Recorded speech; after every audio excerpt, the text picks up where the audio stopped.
अब हम directly move on करते हैं ट्रांसफ़र फंक्शन पे कि ट्रांसफ़र फंक्शन क्या होता है, इसका सिग्निफिकेंस क्या है, इसको क्यों पढ़ते हैं, ये टर्म क्यों आया है। उससे पहले हम ये समझते हैं कि कंट्रोल सिस्टम ही क्यों पढ़ते हैं। तो कंट्रोल सिस्टम में हम सिर्फ सिस्टम के बारे में बात करते हैं कि अगर कोई फिजिकल सिस्टम है तो वो सिस्टम स्टेबल है कि नहीं है, सिस्टम स्टेबल है तो कितना स्टेबल है, स्टेबल नहीं है तो क्या करेंगे जो सिस्टम स्टेबल हो जाएगा, सिस्टम किस तरह से परफॉर्म कर रहा है, सिस्टम जो है डिजायर आउटपुट दे रहा है कि नहीं दे रहा है, अगर वो डिजायर आउटपुट दे भी रहा है तो किस टाइम ड्यूरेशन के लिए दे रहा है, कितना समय के लिए वो डिजायर आउटपुट दे रहा है। सिस्टम अगर डिजायर आउटपुट नहीं दे रहा है तो क्या करेंगे जब सिस्टम डिजायर आउटपुट देने लगेगा। तो ओवरऑल इससे ये पता चलता है कि हम सिर्फ सिस्टम के बारे में बात करते हैं इस सब्जेक्ट में। तो कोई भी फिजिकल सिस्टम को एनालिसिस करने के लिए उसको मैथमेटिकल फॉर्म में लिखना होगा। अगर सिस्टम को एक फिजिकल सिस्टम उसको मैथमेटिकल फॉर्म में अगर हम लिख देंगे तभी उस पर हम एनालिसिस कर पाएंगे, उसको समझेंगे सिस्टम स्टेबल है कि नहीं है, सिस्टम किस तरह से परफॉर्म कर रहा है। तो कोई भी फिजिकल सिस्टम को एक मैथमेटिकल फॉर्म में रिप्रेजेंट करना उसी को बोलते हैं ट्रांसफर फंक्शन। कि कोई भी फिजिकल सिस्टम को एक मैथमेटिकल फॉर्म में लिख देना उसी को ट्रांसफर फंक्शन बोलते हैं। यही इसका सिग्निफिकेंस है। Significance and definition these two are different thing. Significance का मतलब होता है कि इसका कॉज क्या है, क्या कारण है जिसको हम पढ़ते हैं। डेफिनेशन का मतलब है कि चलो ये टर्म आ ही गया है तो इसको डिफाइन कैसे करें, ठीक है। तो इसका यही सिग्निफिकेंस है कि कोई भी फिजिकल सिस्टम को एक मैथमेटिकल फॉर्म में रिप्रेजेंट करना, एक मैथमेटिकल फॉर्म में लिख देना, उसी को हम बोलते हैं ट्रांसफर फंक्शन।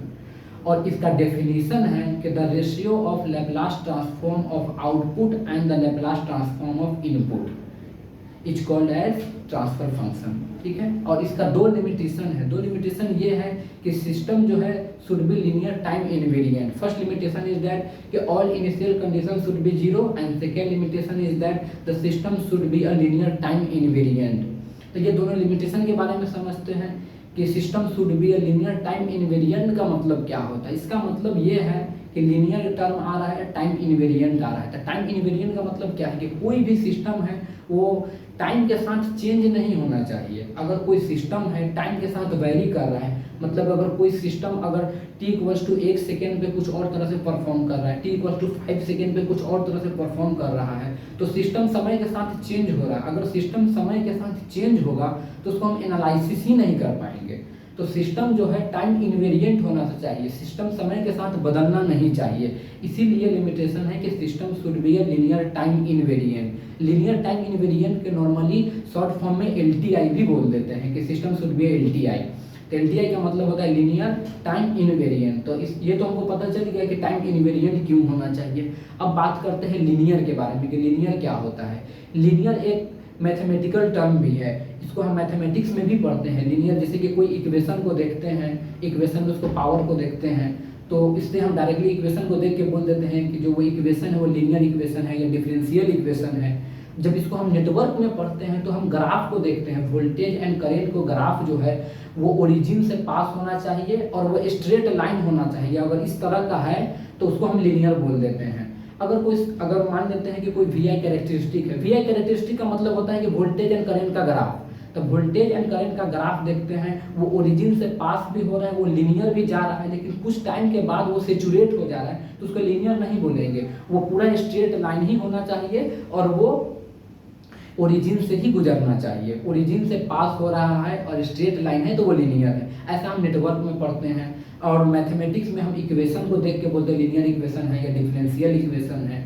लेकिन यहाँ पर हम इसको टेक्निकली समझते हैं कि कोई भी सिस्टम में अगर इनपुट से मल्टीप्लाई करते हैं, उससे पहले ये समझ लेते हैं कि लीनियर किसको बोलते हैं। यहाँ पे टेक्निकली बोलते हैं कि लीनियर हम उसको बोलेंगे कि अगर लीनियर हम उसको बोलेंगे कि अगर वो लीनियर तभी है जब वो लॉ ऑफ एडिटिविटी और लॉ ऑफ होमोजेनिटी को फॉलो कर रहा है। लॉ ऑफ होमोजेनिटी और लॉ ऑफ एडिटिविटी को वो फॉलो कर रहा है तो वो लीनियर है।